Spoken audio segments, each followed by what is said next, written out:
দেখতে দেখতে কয়েকটা মাস পার হয়ে গেল, মা তোমাকে মন ভরে দেখে না। রাত করে আর বাড়ি ফেরা হয় না। দরজার সামনে দাঁড়িয়ে বলা হয় না, মা দরজাটি খুলো। মাকে এখন বলা হয় না, মা আসেন একসাথে খাবার খাই, তোমার পাশে বসে একটু গল্প করি। মা, তোমার ছেলে এখন অনেকটা বড় হয়েছে, তবে এতটা বড় হওয়ার ইচ্ছা ছিল না আমার। যতটা বড় হওয়ার পর নিজের বাড়ি ছাড়তে হয়। এই প্রবাস আমাকে অনেক কিছু শিখিয়েছে মা। একাকিত্ব জীবন, হাসি খুশি সব কিছু কেড়ে নিয়েছে। খুব ইচ্ছে করে মা তোমাকে বলতে, তোমাকে ছাড়া আমি ভালো নেই। তবে এই কথা বলি না কেন জানেন? কারণ এই কথা শুনলে তুমি খুব কষ্ট পাবে। আসলে মা, তোমার মতো আর মানুষ হয় না এই স্বার্থপর দুনিয়ায়। তোমার মতো কেউ আপন হয় না। মা তো মাই হয়। মায়ের সাথে তুলনা এই পৃথিবীতে কারোর সাথে করা যাবে না।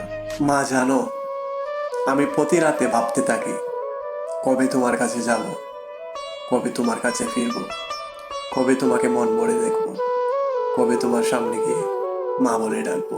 তোমার সাথে কাটানোর সময়গুলা অনেক মিস করি মা, যা এখনো মনে হলে চোখের পানি ধরে রাখতে পারি না। যদি কখনো সফল হয়ে ফিরে যাই বাড়ি, তোমাকে জড়িয়ে ধরে বলবো, মা আমি তোমাকে অনেক বেশি ভালোবাসি।